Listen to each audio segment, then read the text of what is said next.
नमस्कार दोस्तों, आज हम राजस्थान प्रश्नोत्तरी के हिस्ट्री से रिलेटेड 20 क्वेश्चन पूछेंगे। तो आपको सही आंसर बताना है क्या रहने वाला है। जॉर्ज थॉमस द्वारा राजपूताना शब्द के प्रयोग का प्रथम लिखित प्रमाण किस पुस्तक में मिलता है। तो आपको बताना है राजपूताना का प्रथम लिखित प्रमाण किस पुस्तक में मिलता है। तो Rajputana gazetteer, military memorials of mister George Thomas, annals and activities of Rajasthan, travel in western India. तो इनमें से चारों में से कौन सा आंसर सही रहने वाला। तो इसका सही आंसर है military memorials of George Thomas. William Franklin ने 1805 में इस पुस्तक में जॉर्ज थॉमस के कार्यों और उनके द्वारा प्रयुक्त राजपूताना शब्द का उल्लेख किया है। तो आपको ये भी रखना है याद, military memorials of mister George Thomas के लेखक विलियम फ्रैंकलिन है। ठीक है दोस्तों।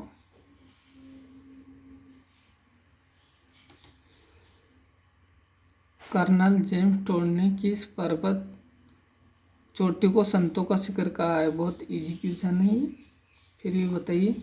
जरगा, शेर, गुरु शिखर, अचलगढ़। इन चारों में से कौन सा सही रहने वाला है। तो इसका सही आंसर है गुरु शिखर। कर्नल टोड ने इसकी ऊंचाई और वहाँ की स्थित मतलब वहाँ पर जो स्थित है ना धार्मिक स्थल, मंदिर वगैरह, इस कारण से इसे संतों का शिखर कहा है। अब राजस्थान की अक्षांशीय स्थिति के संबंध में कौन सा विकल्प सत्य है। आपको बताना है अक्षांशीय स्थिति। तो ए 69 डिग्री 30 मिनट उत्तरी अक्षांश से 78 डिग्री 17 मिनट उत्तरी अक्षांश तक, 23 डिग्री 03 मिनट उत्तरी अक्षांश से 30 डिग्री 12 मिनट उत्तरी अक्षांश, 23 डिग्री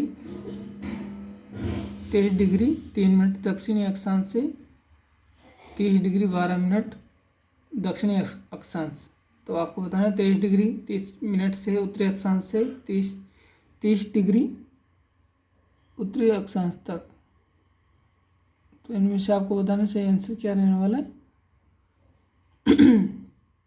तो इसका सही आंसर है 23 डिग्री 3 मिनट से उत्तरी अक्षांश से 23 डिग्री 12 मिनट उत्तरी अक्षांश।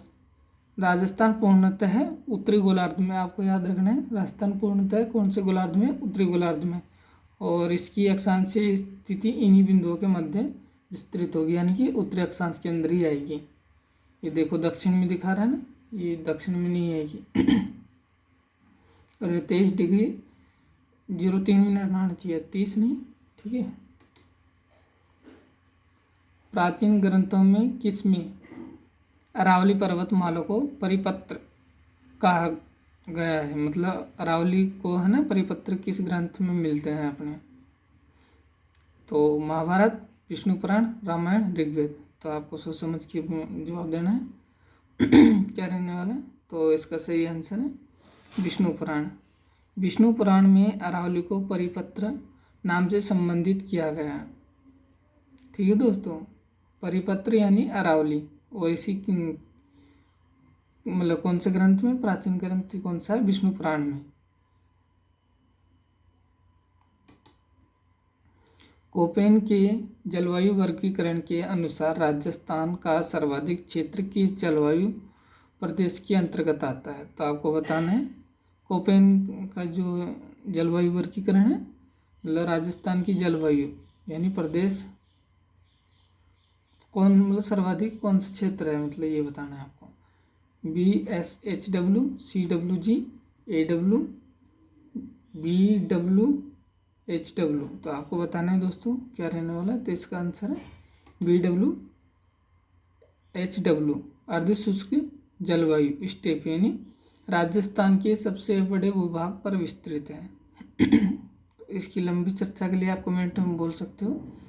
तो मैं आपको इसका क्या बोलते हैं थ्योरी क्लास भी दे सकता हूँ इस प्रकार की, जिसमें मैं ऐसे बताऊँगा, मतलब पूरा कमेंट में बताना है कि लाना चाहिए नहीं लाना चाहिए।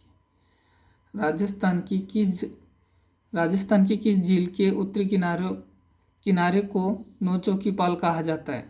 मतलब राजस्थान की कोई झील है, उसकी उत्तरी जो किनारा है उसको नौचों की पाल कहा जाता है, जहाँ 25 शिलालेखों पर मेवाड़ का इतिहास लिखा है। अब आपको बताना है राजस्थान की कौन सी झील है जिस पर मेवाड़ का इतिहास लिखा हुआ है और जहाँ 25 शिलालेखों पर यह अंकित है। ठीक है दोस्त, तो जैसमंद झील, राजसमंद झील, फतेहसागर झील, पिछोला झील, इन चारों में से बताना है नौचों की पाल मतलब कहाँ है और किसे कहा जाता है।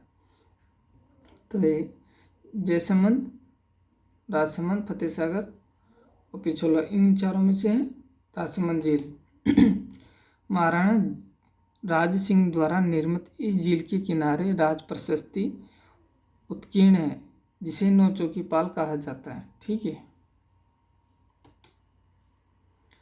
राजस्थान में खनिजों के संदर्भ में किन खनिजों के उत्पादन में राज्य का पूर्ण एकाधिकार है?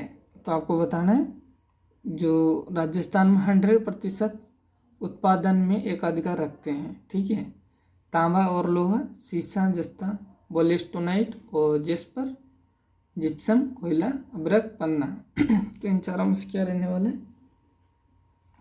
तो इसका सही आंसर है सीसा, जस्ता, बोलेस्टोनाइट और जेस्पर। इन खनिजों के उत्पादन में राजस्थान का भारत में 100% योगदान या एकाधिकार है। ठीक है, 12 जिले में स्थित रामगढ़ की पहाड़ियों की आकृति किसके समान है? अब आपको बताना है रामगढ़ पहाड़ियों की आकृति किसके समान है? घोड़े के नाल जैसी, गुंबदाकार, तस्तरीनुमा, अर्धचंद्राकार, इन चारों में से बताना है। तो इसका सही आंसर है घोड़े की नाल जैसी। ठीक है, रामगढ़ की पहाड़ियाँ अपनी विशिष्ट घोड़े के नाल, हॉर्स शू है ना, जैसी आकृति के लिए प्रसिद्ध है। ठीक है, जवाई बांध के निर्माण में, सॉरी दोस्तों कुछ मिस्टेक हो गया, जवाई बांध पाली के निर्माण के संबंध में कौन सा कथन सही है? जवाई बांध है ना, जो पाली के निर्माण के संबंध में कौन सा कथन सत्य है? तो इसका निर्माण महाराजा उमेर सिंह द्वारा 1946 में करवाया गया था। यह राजस्थान का सबसे ऊंचा बांध है। इसका निर्माण कनाडा के सहयोग से किया गया है। यह चंबल नदी पर स्थित है। तो आपको बताना है दोस्तों इन चारों में से कौन सा सही कथन है, वो भी जवाई बांध के संबंध में। तो इसका सही उत्तर है मारवाड़ के अमृत सरोवर के नाम से प्रसिद्ध। अब देख लो दोस्तों, जवाई बांध को मारवाड़ के अमृत सरोवर के नाम से प्रसिद्ध है। इस बांध का निर्माण महाराजा उमेद सिंह ने करवाया था। ठीक है, राजस्थान में मावठ का संबंध किस ऋतु और किस कारण से है? अब मावठ का संबंध पूछ रहे हैं, ऋतु और कौन सा कारण है? तो ए शीत ऋतु, पश्चिमी विक्षोभ से, वर्षा ऋतु बंगाल की खाड़ी से, शीत ऋतु लौटते हुए मानसून से, ग्रीष्म ऋतु मानसूनी हवाओं से। तो इन चारों में से कौन सा सही रहने वाला? तो इसका सही आंसर है शीत ऋतु में पश्चिमी विक्षोभ से, भूमध्य सागर से उठने वाली चक्रवातों यानी पश्चिमी विक्षोभ के कारण शीत ऋतु में होने वाली वर्षा मावठ कहलाती है। आपको ये भी याद रखना, शीत ऋतु में होने वाली वर्षा मावठ कहलाती है और ये भूमध्य सागर से उठने वाले चक्रवातों यानी पश्चिमी विक्षोभों से के कारण होती है। अगला क्वेश्चन, किस ऐतिहासिक स्थल को मेवाड़ का हरिद्वार कहा जाता है? तो आपको बताना दोस्तों मेवाड़ का हरिद्वार किसे कहा जाता है? अजमेर, पुष्कर अजमेर को, मातृकुंड चित्तौड़ को, बेणेश्वर डूंगरपुर को, देवयानी सांभर को। मेवाड़ कौन सी जगह है ये बताना दोस्तों आपको। तो सही आंसर इसका मातृकुंडिया चित्तौड़। चित्तौड़ के रासमी तहसील में मातृकुंडिया को इसकी पवित्रता के कारण मेवाड़ का हरिद्वार कहा जाता है। ठीक है। राजस्थान की अंतर्राष्ट्रीय सीमा रेड क्लिफ की कुल लंबाई कितनी है? तो ये जैसे क्वेश्चन है 1070। पाकिस्तान के साथ राजस्थान की लगने वाली सीमा 1000 सीमा की लंबाई है 1070 किलोमीटर। ये इजी क्वेश्चन है, ये आपको पता ही होगा। और ये कुल स्थली अपने राजस्थान की कुल मतलब वो है अंतर्राज्यीय की। अरावली पर्वतमाला के संबंध में सत्य कथन का चयन, असत्य, सॉरी आप भी कंफ्यूजन हो जाओगे। अरावली पर्वतमाला के संबंध में असत्य कथन का चयन कीजिए। तो राजस्थान में इसका विस्तार 550 किलोमीटर है। अरावली की औसत ऊंचाई 930 मीटर है। इसका सर्वाधिक विस्तार अजमेर ज़िले में। अरावली की कुल लंबाई 692 किलोमीटर है। तो ये हमारा कथन सही है। अरावली राजस्थान में 550 यानी 80% राजस्थान के अंदर में है। अरावली की औसत ऊंचाई कितनी है? 930 मीटर है। और इसका सर्वाधिक विस्तार उदयपुर जिले में, अजमेर जिले में नहीं, ये सबसे न्यूनतम विस्तार है। और अरावली की कुल लंबाई 692 किलोमीटर है। ठीक है,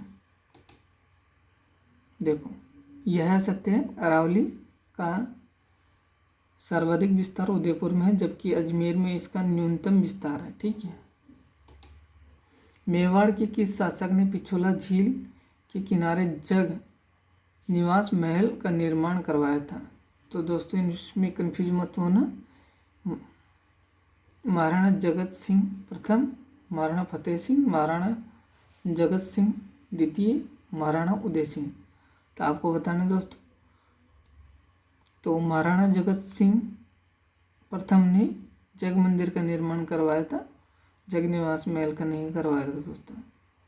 तो इसका सही आंसर है महाराणा जगत सिंह। जग महलों का निर्माण महाराणा जगत सिंह द्वारा करवाया गया था। ठीक है, आपको याद रखना है जग निवास जगत सिंह द्वितीय।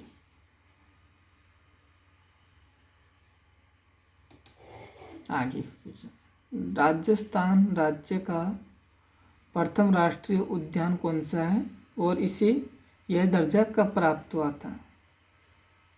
आपको बताना है राजस्थान का प्रथम राष्ट्रीय उद्यान और यह दर्जा कब प्राप्त हुआ था। तो सरिस्का वन्यजीव अभ्यारण्य 1955 में, केवलादेव राष्ट्रीय उद्यान 1981 में, मुकुंदरा हिल राष्ट्रीय उद्यान 2012 में, रणथंभौर राष्ट्रीय उद्यान 1980 में। तो दोस्तों बताइएगा। तो इसका सही आंसर है रणथंभौर राष्ट्रीय उद्यान। रणथंभौर को 1 नवंबर 1980 को राजस्थान का प्रथम राष्ट्रीय उद्यान घोषित किया गया था। ठीक है। थार्नबेट के जलवायु वर्गीकरण के अनुसार जैसलमेर और बाड़मेर की जिले की जलवायु किस प्रदेश में आते हैं? थार्नबेट के जलवायु वर्गीकरण के अनुसार जैसलमेर बाड़मेर की जलवायु किस प्रदेश के अंतर्गत आती है, ये बताना है। EAD, DBW, DAW, CAW, तो इन चारों में से बताना है दोस्तों। इसका सही आंसर है EAD। थार्नबेट ने उष्ण शुष्क मरुस्थलीय जलवायु के लिए EAD संकेत का प्रयोग किया था। ठीक है। अगला क्वेश्चन, चंबल नदी पर निर्मित बांधों का उद्गम से मुहाने यानी नदी के प्रवाह की दिशा की ओर सही क्रम यानी कि आपको पहले मध्य प्रदेश का बताना, फिर राजस्थान, फिर ऐसे मतलब ऐसे बताना है आपको। मतलब जैसे जैसे नदी बह रही है ना, जैसे जैसे नदी बह रही है उस प्रकार से ही बांध, मतलब यहाँ कौन सा बांध, यहाँ कौन सा बांध, ऐसे करके पूरा बताना है। Kota barrage, Jawahar, Rana Pratap Sagar, Gandhi Sagar, Gandhi Sagar, Jawahar Sagar, Rana Pratap Sagar, Kota barrage, Rana Pratap Sagar, Gandhi Sagar, Kota barrage, Jawahar Sagar, Gandhi Sagar, Rana Pratap Sagar, Jawahar Sagar और कोटा बैराज। इन चारों में से बताना कौन सा सही है। नदी के प्रभाग दिशा की ओर बताना है। आप 2 सेकंड 3 सेकंड मतलब जो भी लेना कमेंट करिए। तो इसका सही आंसर है नदी मध्य प्रदेश से राजस्थान की ओर बहती है, अतः सबसे पहले गांधी सागर और अंत में कोटा बैराज आता है। तो क्रम देख लो दोस्तों, गांधीनगर, गांधी सागर, राणा प्रताप सागर, जवाहर सागर, कोटा बैराज, ये सही क्रम है इसका, ये याद रख लीजिएगा। राजस्थान के किस भौतिक विभाग को खाद्यान्न का कटोरा कहा जाता है? दक्षिण पूर्वी पठारी भाग को, पूर्वी मैदानी प्रदेश को, पश्चिमी मरुस्थलीय प्रदेश को, अरावली पर्वतीय प्रदेश। दोस्तों ये बिल्कुल नहीं हो सकता है, तो इसका सही आंसर है पूर्वी मैदानी प्रदेश। नदियों द्वारा लाई गई जालोर मिट्टी और अनुकूल जलवायु के कारण यहाँ कृषि उत्पादन सर्वाधिक होता है, तो इसलिए इसे खाद्यान्न का कटोरा कहा जाता है। पूर्वी मैदानी प्रदेश याद रखिएगा दोस्तों, खाद्यान्न का कटोरा। जनगणना 2011 के अनुसार राजस्थान के किस जिले की साक्षरता दर न्यूनतम है?